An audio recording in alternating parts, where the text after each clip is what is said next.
بسم الله الرحمن الرحيم. الحمد لله رب العالمين وعلى آله وصحبه أجمعين، والصلاة والسلام على قائد الأيتام ويتيم الأعظم الذي نحن نمشي على مسيره وعلى طريقه وعلى سبيله. وجزاكم الله خيرا. أما بعد، فأعوذ بالله من الشيطان الرجيم. بسم الله الرحمن الرحيم. وأما اليتيم فلا تقهر. وقال الرسول صلى الله عليه وسلم: أنا وكافل اليتيم في الجنة كهاتين. صدق رسول الله صلى الله عليه وسلم. درنو هزارو محترم علماء کرامو، معززو سپینګیرو، خاغلو مدیر صاحبانو او درندو استادانو، ګلونو، زړه ته نږدې یتیمو شاګردانو او ټول حاضر مجلسه، السلام علیکم ورحمت الله وبرکاتو. یقینا چې له زړه یې څوک ووایي د خوشحالۍ ځای ده چې دغسې یتیمان بعد له 15-16 کلو وینو او دغسې یو مجلس کې اشتراک کوو. زه هم د یتیمانو په دغسې یوې لیسه کې چې جلال آباد کې حضور درلوده، تقریبا 8 کاله مدیر پاتې سوی یم. بیا همغه ځای نه د تیر حکومت بندي کړم، راخوشي سوم. هغه د یتیمانو خدمت چې سړی ګوري، یقینا سړي ته هیلې او امیدونه ورکوي چې موږ هغه یتیمان اوس په بازارونو کې ګورو، په دفترونو کې ګورو، په لویو لویو پوستونو کې ګورو، غټو غټو کانفرانسونو مجلسونو کې ګورو، نو سړی پې باندې من غوښه اخلي، خوشحالېږي. زه قاري صاحب سید احمد هاشمي زموږ ورور ده، د سره همکار پرسونل نه 100% مننه کوم. الله تعالی دې دوی په دې عمر، کار او علم او دا ژوند کې برکت واچوي چې د دې یتیمانو په پالنه او روزنه، ښوونه او سماونه او جوړونه کې لګیا دي، کار کوي، بوخت دي، مشغول دي. امید ده چې دا به ډېره ښه نتیجه لاسته راوړي. ورونو، د یتیم یا د شاګرد روزنه، د یو بچي غټونه، د هغوی پالنه داسې ده لکه څوک چې یو باغوان چې یو نیالګی کښېنوي. کله چې موږ یو نیالګی کښېنوو، د ده په غټېدا که ته ورته کامرې ونیسي، څوک پوهېږي نه.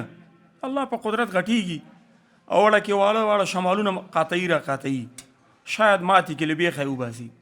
خو داسې وخت راځي چې لوی لوی طوفانونه هم پرې وسه نه رسېږي، لوی ډټ ترې جوړ سي، قاطولی نه سي، خوځولی نه سي، یوازې څانګې او پاڼې او څه شاخونه یې خوځېږي.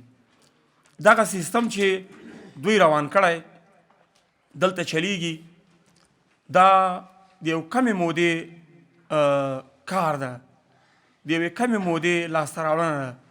که دا 3-4 کاله، 5 کاله، 10 کاله دوام وکړي، دا بچیو نه هر یو نه به نابغه جوړي او د دې ټولو خوبیګانو خیر به بیا د قاري صاحب او د ملګرو په لمن کېږي. الله دې موږ او تاسو چې څوک راغلي دلته ګډون یې کړی، دوی ته هم دا برخه ورکړي. ځکه یتیم روزنه، د یتیم پالنه یوازې دا نه ده څوک پیسې ورکوي. څوک په اروپا، امریکا، لندن، افغانستان، پاکستان، هندوستان، تاجکستان، ایران کې ناست ده، هغه جانه پیسې رالیږي. کور دې زر والے آبادي، دا ممولې، ډونرې، څوک چې پیسې رالیږي، څوک چې منډې وهي. قاري صاحب معاذ عربي ته دې الله اجر ورکوي، دا انډیوالانو ته چې هلې ځلې کوي، موږ دا بچي روزي. یو بچی، 15 بچی هم چې موږ ته وروزي، دا ټوله دنیا ده، موږ ټول د افغانستان دنیا ده موږ ته. او بیا دا د پیسو تمویل او رالیږنه او دا کور نیونه او دوی باندې مصرف کول، دا یو اړخ ده. بل اړخ یې تربیه کول دي، روزل دي، تعلیم رسول دي، د دې جوړول دي، د دې هغسې روزنه چې عقیدوي روزنه، اخلاقي روزنه، فکري روزنه، داسې سمونه چې سبا دا ګمراه نه سي، نور خلک پرې لوبې ونه کړي. مسیحیت ته، کمونیستیت ته، نیشنالیزم ته، کمونیزم ته، امپریالیزم ته، نورو ازمونو ته خدای نه خاصه لاړ نه سي، یوازې همدا اسلامیزم او اسلام باندې رواني. موږ دغسې بچي غواړو. افغانستان یو خالص محض دینی هیواد ده، دا خالص اسلامي هیواد ده، په دې کې بل شی نه چلیږي غیر د اسلام نه. هر چا په ذهن کې چې دا لږي که ډېر خطور کوي دا د ذهن نه وباسي. دلته هر څوک راغلی غوبل یې کړی، الله ذلیل کړی، بېرته لیږلی، سره له مشره او سره له کشره، سره له بادار او سره له غلام الله ذلیل کړي. تاریخ وګورئ. یو شی د مونږ کمی ده هغه چې یتیم برخې نه ونه وځم، همدغه یو اشاره کوم چې صحیح ده مونږ به په هر میدان کې قوي یو، په ډېرو میدانونو کې قوي یو، خو په یو میدان کې مونږ ډېر ضعیف یو چې هغه ته علم وایي، درایت وایي، سیاست وایي، اداره وایي. یو بله هغه کې مونږ ډېر کمزوري چې وحدت یووالي کې مونږ کمزوري. یو ستر مشر د شلم قرن د اسلامي فکر نیکه سید جمال الدین افغان رحمه الله وایي چې اتحد الافغان بأن لا نتحد. افغانان وایي په دې اتحاد کړه چې مونږ به اتفاق نه کوو. که مونږ خپلو منځو کې سره یو موټی سو مونږ باندې د چا وسه نه رسېږي. دیني اړخ د مونږ قوي ده، التزام د مونږ قوي ده الحمدلله. د ډېرو هیوادونو نه بلکې نور ټولې دنیا نه زمونږ التزامي اړخ چې ده، عبادتي اړخ او د حماسي اړخ د اسلام او شاعرونو د دفاع اړخ د مونږ ډېر قوي ده. خو وحدت مونږ کې نشته، ټکنالوژي مونږ کې نشته او علم مونږ کې نشته.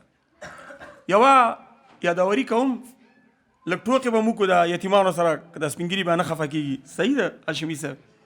هغه دا ده چې انشاءالله بل وارې داسې پروګرام بل ځل داسې پروګرام انګلیسي سره تر څنګ موږ یوه بله ژبه لرو چې هغه ته عربي وایي. عربي ژبه د قرآن ژبه ده، د رسول الله صلی الله علیه وسلم ژبه ده، زموږ د حبیب محبوب پیغمبر ژبه ده، د جنت ژبه ده، د حدیث ژبه ده. 10 سپارې قرآن پرې راغلی، 6 لک او 7 څه کم 7 حدیث پرې باندې راغلي دي. دنیا علمونه پکې دي، نړیواله ژبه هم ده. انګلیسي سره دی چې دلته رول هغسې د عربي ژبې نه ده لکه د انګلیسي چې په نړۍ باندې ده، خو دا هم زموږ د مسلمانانو ژبه ده. واورئ چې اسلامي امت په انګلیسي نه جمع کېږي، په پښتو نه جمع کېږي، په فارسي نه جمع کېږي، په اردو نه جمع کېږي، په روسي نه جمع کېږي. اجتماع د اسلامي امت به په عربي کېږي. دا باید د اسلامي امت چا باندې څنګه ونه لګېږي. د اسلامي امت رسمي ژبه باید عربي ژبه وایي، ځکه چې شاته زموږ قرآن ده، حدیث دي، دیني علوم دي. دا باید موږ خپلې کړو. آینده کې که ژوند و زه همکاري کوم انشاءالله، ماده یم چې دلته کورس هم خلاصي او ورو ورو واړه واړه ټاپکونه مقالې ولیکل سي په دغو نازنینو بچیو باندې، واړه واړه لویلې نه، 3 دقیقې یو موضوع دا حفظ سي، دلته پې تمرین سي. لکه دغسې چې ماشاءالله دا د انګلیسي باندې د بچیو یوازې د انګلیسي برخه نه چې د تلفظ ښه کو، انداز یې ډېر ښه و، د دوی ودرېدل دلته او راتلل دا خپله د تقدیر وړ دي.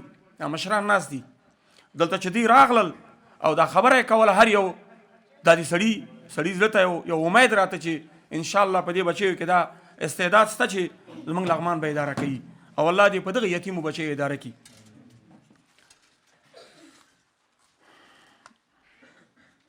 دا دارالایتامونه د یتیمانو مدرسې لنډ ډول ووایم، 2 دارالایتام به دلته په لغمان کې و پخوا. یو د شهید دکتور عبدالله اعظم رحمه الله په نامه، یو د عمر ابن خطاب رضی الله عنه په نامه. په جلال آباد کې د شهید مولوي ابراهمان په نامه د یتیمانو یوه لیسه وه، مدرسه وه. زه پکې مدیر وم تقریبا 2 کاله شاوخوا، او د دغې مؤسسې نماینده وم چې دلته د عمر ابن خطاب په نامه یې دارالایتام جوړ کړی و. قطریانو یو مؤسسه وه، هغوی چلوله. وروسته قطریانو بیا امریکایي مسلمانانو ته وسپارله، د امریکا د مسلمانانو تنظیم و، همغه هوبهو همغه عربانو چلوله. تش په سر کې لوحه بدله سوه، د قطر په ځای باندې امریکا ولیکل سوه، د مسلمانانو تنظیم دا اکمالوله. او کور ودانۍ ورته وایو چې ډېره زیاته مرسته یې دې یتیمو بچیو سره کړي. هره میاشت یو یتیم سره داسې یتیم و چې 1 لک کالدارې ورکولې. زه د دې شاهد یم، ما ورکړي 10,000 کالدارې، 50,000 کالدارې، 20,000 کالدارې. د کور سامان، کور په 1,08,000 او 800 که 200 کالدارو باندې یو کور جوړ شوی. په هغه وخت کې کالدارې ډېرې چلېدلې. یتیم پکې کوټو کې عکس اخیستل شوی، دهلیز کې یو ځای بل ځای بیا ورته سپارل شوی چې بچو دا کور د تا ده. نو عربي مسلمانانو په دې سیمه کې هغه وخت کې د تیر جهاد کې، په اوسني جهاد کې یتیمانو سره ډېره مرسته کړې، ډېره مرسته. او الله دې نور عمر توفیق ورکړي چې دا مرستو ته دوام ورکړي.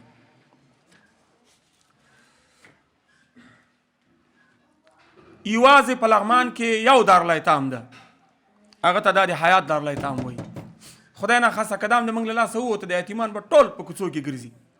اصلاح لیسه زیری در کوم 300 یتیمان لري. پرون موږ 300 یتیم نیولی. 300 یتیمان 300 یتیمان د 2 مکتبونو تعداد د وړو مکتبونو. 300 یتیمان پالل چې هر یو نه 500 روپۍ واخلي 1.5 لک افغانۍ سوې. ته د کرزي نه نیولی تر غني او تر محمد حسن اخون پورې د ټولو ته چیلنج ده. 15 یتیمان خو راځئ تکړه سئ وپالئ. 15 یتیمان وپالئ. 15 یتیمان وپالئ. موږ څوک ونه لیدل چې لغمان کې څوک راغلی ویلي چې یو یتیم له غوږه نیولی او 15 نفر ورپسې وایي چې 100 روپۍ موږ ورکوو، دا بچی دلته داخل کوي، د فیس موږ ورکوو. ما نه ده لیدلی، نه پوهېږم که اوس قاري صاحب لیدلی تا لیده ښه دا هو زنده باد. نو په کار ده چې دا پیسې مصرفېږي، خلک یې دغسې یو ځای کې مصرف کړي چې یو بچی ته یې وروځې داسې سرحد ته یې ورسوي چې ټول عمر درته دعاګانې کوي. ټول عمر پیغمبر یتیم پاتې سوی، د هغه په سترګو باندې د هغه لپاره هم دلته د یتیم لپاره خلک باید منډه ووهي. ما یتیمانو سره منډه وهلې، الحمدلله تر اوسه مې ورځ ښه ده. زندان ته رسېدلی یم، د یتیم په دعا باندې راوتلی یم، الله راویستلی یم، وسیله یې همغه دعاګانې ګرځېدلي. نو ښه مې پاللي، اوس ما هم پالي. په دې لوی ښار کې روانې، په جلال آباد ښار کې ځوان هلک به یې رامنډه به کوي، تا په لاسو به ولګي، لاسونه یې چپوي او ته به روان، ته به تعجب وکړې چې دا څه رقم ولکه ته څوک یې؟ زه پلانی یم، د پلاني زوی پلاني صنف کې وو. دا الحمدلله د باندې موږ شکر باسو، د الله شکرانګي ادا کوو. میلیونر انسان چې کروزي نه روان کړی او شاته ډالۍ له ډالر ډکه کړي، ولا که څوک سلام ورته واچوي. خو یو وړوکی ښوونکی، یو معلم، یو استاذ، یو مدرس دا چې چېرته روان وي ماشومان ټول ورته سلام علیکم سلام. خو شرط دا ده چې په رښتینولۍ هغه بچی وروځي، په رښتینولۍ.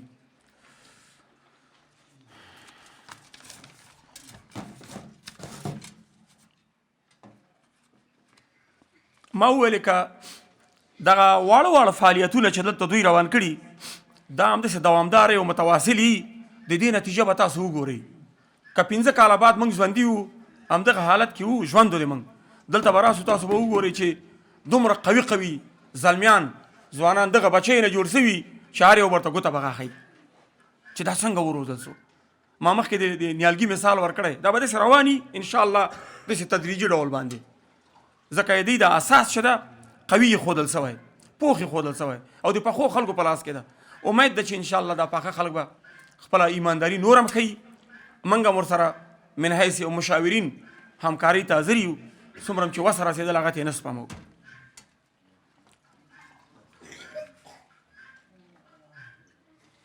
زه خو داسې فکر کوم چې دا د یتیم روزنې یوه فابریکه ده، دا د یتیم جوړونې، سمونې، رغونې او رسونې یوه فابریکه ده. او دغه فابریکه کې چې لکه عربان چې وایي چې مصنع الرجال، ځینې مدرسو ته، پوهنتونونو ته، جامعو ته، مکتبونو ته هغوی وایي هذه مصنع الرجال یا هذا مصنع الرجال، دا وایي د سړیو روزنې فابریکه ده. امید ده چې دا به د یتیم روزنې فابریکه وګرځي او داسې یتیم بچی به ترې فارغېږي چې هغه په اسلام هم سنبالي، په اسلامي فکر سنبالي، په اسلامي عقیدې سنبالي او په اسلامي دودونو، رواجونو، شعائرو باندې سنبالي او د الله تعالی د رسول الله په لار رواني. امید ده چې داسې ټکنالوژي هم زده وي چې د عصر سره برابره، چې موږ ورته ضرورت لرو. موږ ډېر مسایل دي چې یوازې موږ د علم چې ده دیني علومو ته هغه څه چې قرآن او حدیث د فقه ده دیني علوم وایي، دا ټول علوم چې دیني دي، خو سردار د علومو چې دي، قیادت او مشري د علومو چې ده، رهبري او امامت د علومو چې ده، هغه دیني علوم سره ده، قرآن او حدیث سره ده، اسلامي فقه سره ده، اسلامي شریعت سره ده. دا نور علوم چې دي دا د دې همکار دي. دا قرآن ټول د علومو ډک ده. زموږ ذهنونه قاصر دي. علي رضی الله عنه وایي جميع العلم في القرآن لكن تقاصر عنه افهام الرجال. ټول علوم په قرآن کې شته خو زموږ ذهنونه ترې قاصر دي. ساینس په قرآن کې ده 523 آیاتونه راغلي، له چونګښو یې نیولی تر کیلو، تر غرونو، تر جیولوژي او تر جیولوژي، دا ټول پکې دي. امید ده چې دا بچی له دیني علومو سره ترڅنګ په عصري علومو، په ټکنالوژۍ، په ساینس، په هغه څه وروزل شي چې موږ دښمن ته پې باندې خوله ماتونکی، غاښ ماتونکی ځواب ورکړو او دوست پې باندې غېږ کې ونیسو. دغسې حالت د الله راولي چې اسلامي امت خپله تومبه مو لري، اسلامي امت خپل وسلې جوړې کړي، اسلامي امت خپل داسې انجینران ولري چې داسې کشفیات وکړي چې نور خلک موږ ته ګوتې په غاښ کړي، او دا په علم باندې کېږي. موږ خوبونه وهلي دي، او څوک چې خوبونه وهي میخ یې نر کټي زیږوي. امید ده چې آینده کې دا خوبونه نور ونه وهل سي، وهل سي کم وهل سي، چې موږ د علم برخه تقویه کړو. څه خلک موږ دې ته وباسو چې علمي دینی متخصصین سي، څه خلک وباسو چې کیمیا، بیولوژي، فزیک، ریاضي په ټکنالوژي علومو کې متخصص سي. دا د موږ ضرورت ده او دا باید وکړو، او چې وی نه کړو موږ به بیا پاتې یو. پاکستان چې کله اسلام اتوم بم جوړ کړ، د چا په واسطه یې جوړ کړ، فیصل ملک فیصل خبر رانه اوږده نه سي، د سعودي حاکم هغه الله تعالی د غرق رحمت کې یو قوي انسان تېر سوی و. کله چې په امریکا باندې تیل بند کړل، هغه خپل وراره یې ورته ولمسو، په شهادت یې ورسو. هغه یې غونډه جوړه کړه خلیجي هیوادونو کې، بیا یې په مصر کې جوړه کړه، بیا یې بل ځای کې جوړه کړه. دوی ویل چې موږ یو بم جوړوو چې خامخا که د غرب موږ ته سترګې برګوي، نو موږ هم باید ورته د سترګو برګولو بوکس جګ کړو چې جواب ورته ووایو چې موږ هم یو څه لرو. فیصله یې وکړه چې مصر کې دا بم جوړو. مصر اسرائیلو ته نږدې و. غربیان چې خبر سو چې عربي هیوادونه او اسلامي هیوادونه سره متحد سوي دي، اتوم بم جوړوي، هلې ځلې شروع کړي، ویې ویرول چې که تاسو دلته هغه وکړه، اقدام وکړه، نو اسرائیلو نه چې امریکا یو ایالت ده، په اصطلاح یو بچی ده، هغې له خوا نه یې ولیده په سوډان کې چې د دواسازۍ فابریکې په منځ کې ویشتل. دوی فیصله وکړه پاکستان باندې چې پاکستان کې به اتوم بم جوړو. پاکستان 200 اتوم بمونه جوړوي. کله چې اتوم بم پاکستان کې د هغې په پیسو جوړ شو د مسلمانانو، هماغلته دکتور هیکل حسنین هیکل په نامه باندې یو مصری عالم ده د فزیک او د اتومي علومو متخصص ده، هغه ویلې چې دا بم اوس د موږ نه ده، دا بم د مسلمانانو په پیسو جوړ شوی، دا د موږ نه ده. که دا د موږ وای نو اوس به اسلامي امت ته چا سترګې برګولې، پاکستان به موږ ورته لمساوو چې وګورئ دا موږ باندې سترګې برګوي، دا به یې سم کوي، موږ ته سترګې برګې نه کوي. نو الله دې موږ ته دا قدرت راکړي، دا قوت هغه چاته دې الله ورکړي چې په اسلامي امت دردېږي. که دا هر هیواد کې څوک یوازې موږ ځان نه ښیو چې دا کلمه وایي چې لا اله الا الله محمد رسول الله. زه دغه بچی ته وایم د یتیمان چې چا یتیم څوک دلته د هغه دې ودرېږي، ولاړ سئ. څوک چې یتیمان دلته درس وایي، مشران دي که کشران دي، ټول ودرېږي. دغه لکه چې پښتو نه پوهېږي، ستاسو چې بچي دا دې ودرېږي. هلکان زلمیان دي ودرېږي، بچي دا هلکان چې څوک دي ودرېږي، دا زلمیان ودرېږي. پشموردګي ما احساس کړه، زه شعار ورکوم، ما سره یې بدرګه کوي، صحیح ده، په زوره به یې وایي که نه لا اله الا الله، په زوره یې وایي لا اله الا الله محمد رسول الله، الله اکبر ولله الحمد، لا اله الا الله محمد رسول الله، الله اکبر ولله الحمد. ډېره مننه کېنئ. رسول الله ته یو نفر راغی صلی الله علیه وسلم، وایي صلی الله علیه وسلم، دوی ته یو نفر، پیغمبر علیه السلام ته یو نفر راغی، ورته ویلې ما ته دې هغه راکړه، یو اوښ راکړه، اوښ. الله مې دغه نه ویني چې هغه الفاظ معنا پلو دې پلو نیسي. نو هغه پیغمبر علیه السلام امر وکړ، وایي دا اوښ بچی ورته ورکوي. سړی خفه سو، وایي د اوښ بچی څنګه راکوي، زه نه اوښ غواړم ته یې بچی راکوي، خو وایي هر اوښ چې ده د یو اوښې بچی ده، چې غاټ دا موږ هم اوس یو چا بچیان دي، دا ټول چې ناشي ټول د چا بچیان دي، که تاسو واړه یې که د سپین ږیري دي که مشران دي، دي که نه دي. بل ځای کې یو ښځه راغله، وایي ما ته دعا وکړه چې زه جنت ته لاړه سم. پیغمبر علیه السلام ورته ویلي وایي زړې ښځې جنت ته نه ځي. هغه ښځه خفه سوه، روانه سوه، شای وړه، بېرته یې ورته کړه وایي دلته راسه، وایي سړیه ته به ځکه سړی جنت ته نه ځې چې هلته به عمرونه د ښځو او نارینهو 30 نه تر 32 تر 33 کلو پورې، ته به ځوانه جنت ته ځې. بېرته ښځه خوشحاله سوه، تندی یې وتو سو او روانه سوه. زه خو یتیمانو سره ډېر پاتې سوی یم او خوشحاله یم چې یتیم سره کښېنم پاڅېږم. او هماغه ده چې زمونږ په لیسه کې زمونږ په مکتبونو کې موږ 3 مکتبونه لرو، یوه لیسه ده، یوه متوسطه ده، یوه ابتدایه. هر یوه کې تقریبا یوه کې 300 یتیمان دي، بلکې 59 41 یتیمان دي، او بلکې 40 دي که 25 نه پوهېږم دومره یتیمان دي. نو دا څه کم 400 راځي. دغه 400 یتیمان موږ وایو چې افتخار ده الحمدلله چې ویې پالو، لکه دا قاري صاحب دی غوندې. نو الله به موږ ته هم پکې یو یتیم خو به قبول کړي، 2 یې که نه د یوه.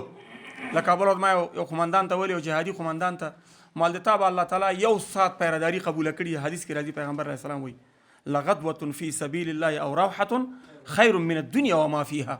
د تا شاید په تیر جهاد کې مشر سړی ده، یوه ورځ پیراداري یا یو ساعت پیراداري الله قبوله کړي چې الله دې نه ذلیل کوي. ډېر ژوند دی خدای روان ده، ډېر ښه روان ده، او هېڅ نه دې غلا کړی، نه دې چور کړی، نه بل کار کړی، توکلي روان ده.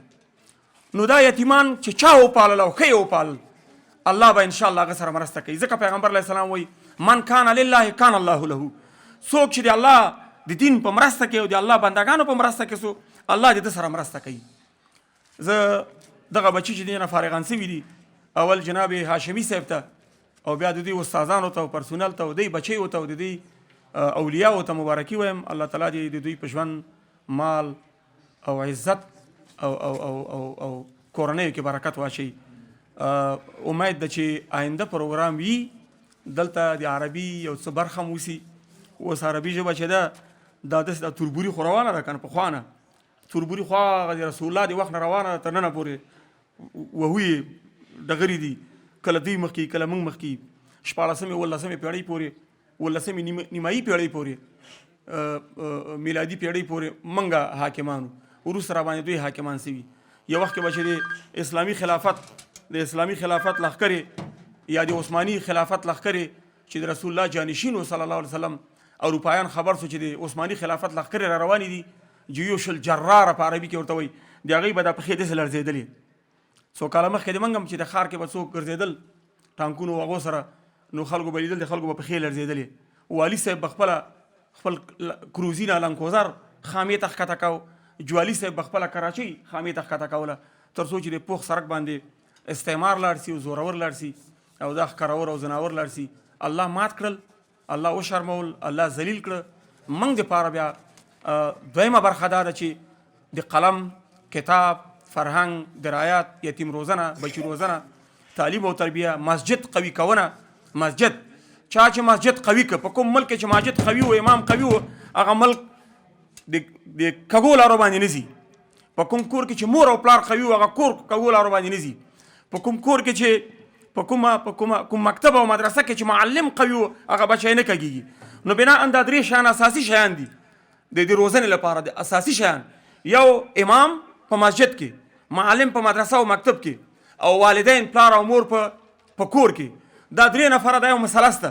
که دا زاویې چا حاکمه زاویه والدینو سره ده، د ښي لاس زاویه چې د ملا امام سره ده، د چپ لاس د معلم سره ده، د درې واړو نه فکټورونه چې دي متوجه دي شاګرد ته. که درې واړه په آن واحد کې په یو وخت کې په دې بچي کار وکړي، دا نه ګمراه کېږي. والسلام علیکم ورحمة الله وبرکاته.